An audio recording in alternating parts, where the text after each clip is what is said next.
ರಾಜ್ಯದಲ್ಲಿ ಮುಖ್ಯಮಂತ್ರಿ ಬದಲಾವಣೆನೇ ಈಸಿಯಾಗಿ ಆಗೋಗ್ಬಿಡ್ತು. ಆದ್ರೆ ಸಚಿವ ಸಂಪುಟ ಸಂಪೂರ್ಣವಾಗಿ ವಿಸ್ತರಣೆ ಆಗುವಂಥದ್ದು ಕಗ್ಗಂಟಾಗಿದೆ. ಲೆಕ್ಕ ಹಾಕಿ ಇನ್ಯಾವ ಲೆವೆಲ್ಗೆ ಲಾಬಿ ಆಗ್ತದೆ ಮತ್ತು ಒಂದ್ ಕಡೆ ಮೀನಾಮೇಷ ಎಣಿಸ್ತಾ ಇದ್ದಾರೆ ಅಂತ.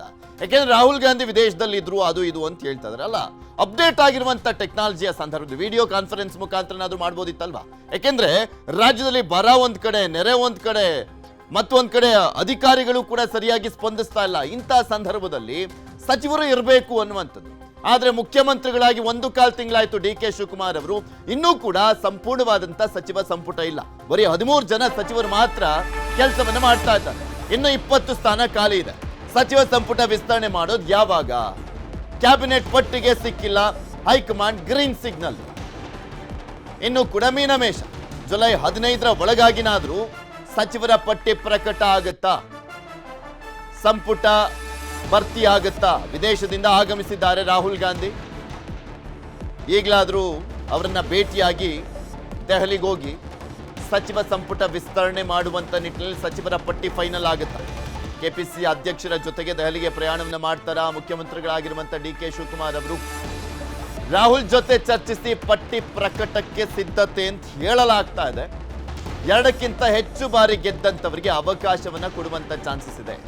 ಖಾಲಿ 20 ಸ್ಥಾನಗಳಲ್ಲಿ ಯಾರಿಗೆ ಚಾನ್ಸ್ ಸಿಗುತ್ತೆ ಅನ್ನುವಂಥದ್ದೇ ಸದ್ಯದ ಕುತೂಹಲ. ಯಾಕೆಂದ್ರೆ 20 ಸ್ಥಾನಗಳಿಗೆ ಸುಮಾರು 60ಕ್ಕೂ ಹೆಚ್ಚು ಜನ ಆಕಾಂಕ್ಷಿಗಳಿದ್ದಾರೆ. ಮತ್ತೊಂದು ಕಡೆ ಸ್ಪೀಕರ್ ಸ್ಥಾನಕ್ಕೂ ಕೂಡ ಆಯ್ಕೆ ಆಗಬೇಕು. HK ಪಾಟೀಲ್ ಅಥವಾ ದಿನೇಶ್ ಗುಂಡೂರಾವ್ ಅಂತ ಹೇಳಲಾಗ್ತದೆ. ಬಿಕಾಸ್ ಸ್ಪೀಕರ್ ಸ್ಥಾನ ನಿಭಾಯಿಸೋದು ಅಷ್ಟು ಈಸಿ ಅಲ್ಲ, ಅದಕ್ಕೊಂದು ಎಕ್ಸ್ಪೀರಿಯನ್ಸ್ ಅನ್ನುವಂಥದ್ದು ಬೇಕು. ಅದಕ್ಕೆ HK ಪಾಟೀಲ್ ಮತ್ತೆ ದಿನೇಶ್ ಗುಂಡೂರಾವ್ ಅವರ ಹೆಸರು ಕೇಳಿ ಬರ್ತಾ ಇರುವಂಥದ್ದು.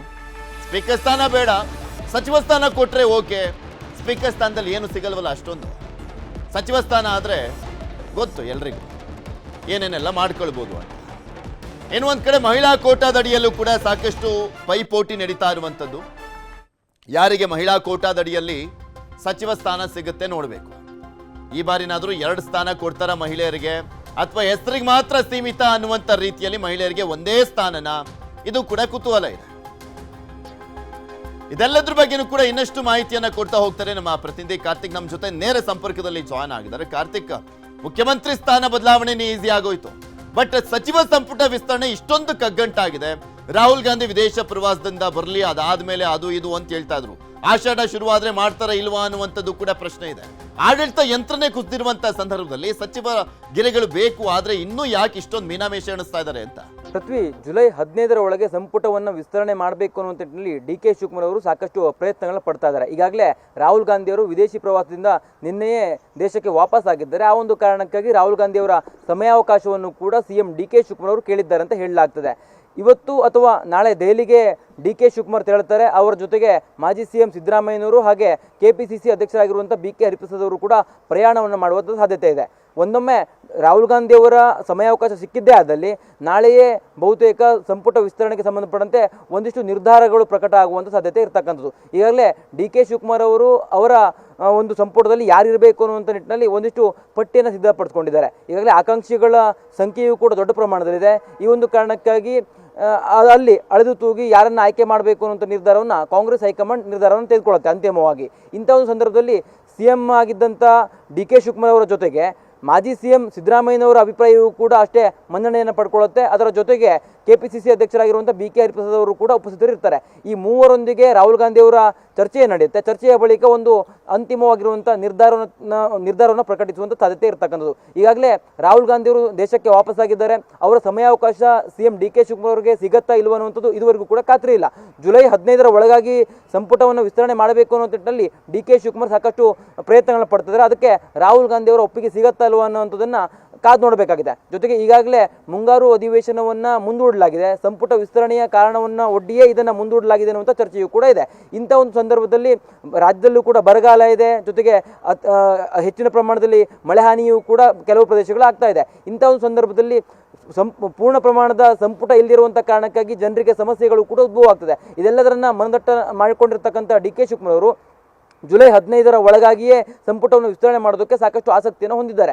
ಇಲ್ಲಿ ಪ್ರಮುಖವಾಗಿರುವಂತದ್ದೇ ಆಗಿದ್ರೆ ಕಾರ್ತಿಕ್, ಇಲ್ಲಿ ರಾಹುಲ್ ಗಾಂಧಿ ಅವರು ಒಬ್ಬ ಅಭಿಪ್ರಾಯ ಬೇಕಲ್ವಾ? ಅಷ್ಟೆಲ್ಲ ಟೆಕ್ನಾಲಜಿ ಇಂಪ್ರೂವ್ ಆಗಿರುವಂತ ಸಂದರ್ಭದಲ್ಲಿ ಎಲ್ಲೋ ವಿಡಿಯೋ ಕಾನ್ಫರೆನ್ಸ್ ಅಲ್ಲಿ ಕುತ್ಕೊಂಡು ಫೈನಲೈಸ್ ಮಾಡ್ಬೋದಾಗಿತ್ತಲ್ಲ ಅಂತ ಇವರೇ ಏನಾದರೂ ಬೇಕು ಅಂತ ಡಿಲೇ ಮಾಡ್ತಾ ಇದ್ದಾರೆ ಹೇಗೆ? ಇದೊಂದು ಅನುಮಾನ ಬಂದೇ ಬರುತ್ತಲ್ಲ. ಎಲ್ಲದಕ್ಕೂ ವಿಡಿಯೋ ಕಾನ್ಫರೆನ್ಸು, ಅಷ್ಟೆಲ್ಲ 5G 6G ಅಂತೆಲ್ಲ ನೋಡ್ತಾ ಇರ್ತೀವಿ. ಏನು ಯಾವ ಹಂತದಲ್ಲಿದ್ದಾರೆ ಇವರು? ಪೃಥ್ವಿ, ನಿಶ್ಚಿತವಾಗಿ ಆ ರೀತಿಯ ಅವಕಾಶಗಳು ಕೂಡ ಇತ್ತು. ಆದರೆ ಇಲ್ಲಿ ಪ್ರಮುಖವಾಗಿರುವಂಥ ಒಂದು ಸಂದಿಗ್ಧತೆ ಏನು ಅಂತಂದರೆ, ಇಲ್ಲಿ ಆಕಾಂಕ್ಷಿಗಳ ಪಟ್ಟಿ ಏನಿದೆ ಅದು ಸಾಕಷ್ಟು ದೊಡ್ಡ ಪ್ರಮಾಣದಲ್ಲಿದೆ.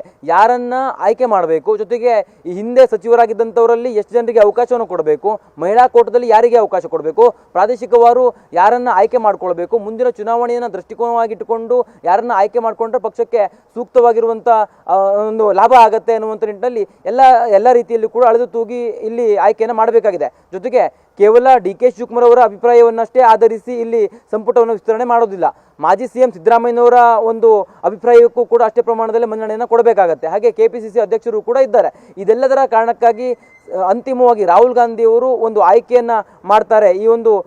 ಈ ಪಟ್ಟಿಯನ್ನು ಏನು ಹಿಡ್ಕೊಂಡು ಇವ್ರು ಹೋಗ್ತಾರಲ್ಲ DK ಶಿವಕುಮಾರ್ ಅವರು, ಅದರಲ್ಲಿ ಯಾರನ್ನ ಆಯ್ಕೆ ಮಾಡಬೇಕು ಅನ್ನುವಂಥ ನಿರ್ಧಾರವನ್ನು ಕಾಂಗ್ರೆಸ್ ಹೈಕಮಾಂಡೇ ತೆಗೆದುಕೊಳ್ಳುತ್ತೆ ಅನ್ನುವಂಥದ್ದು ಈಗಿರ್ತಕ್ಕಂಥ ಮಾಹಿತಿ. ಇದೇ ಒಂದು ಕಾರಣಕ್ಕಾಗಿ ರಾಹುಲ್ ಗಾಂಧಿ ಅವರೊಂದಿಗೆ ಸಂಪೂರ್ಣವಾಗಿ ಚರ್ಚೆಯನ್ನು ಮಾಡಿದ ಬಳಿಕವೇ ಈ ಒಂದು ಸಂಪುಟವನ್ನು ವಿಸ್ತರಣೆ ಮಾಡಬೇಕು ಅನ್ನುವಂಥ ನಿಟ್ಟಿನಲ್ಲಿ ನಿರ್ಧಾರಗಳನ್ನು ತೆಗೆದುಕೊಳ್ಳಲಾಗಿದೆ. ಅದೇ ಒಂದು ಕಾರಣಕ್ಕಾಗಿ ರಾಹುಲ್ ಗಾಂಧಿ ಅವರು ವಿದೇಶದಿಂದ ದೇಶಕ್ಕೆ ವಾಪಸ್ ಆಗೋದನ್ನು ಎದುರು ನೋಡ್ತಾ ಇದ್ರು. ಈಗ ಅವರು ದೇಶಕ್ಕೂ ಕೂಡ ವಾಪಸ್ ಆಗಿದ್ದಾರೆ.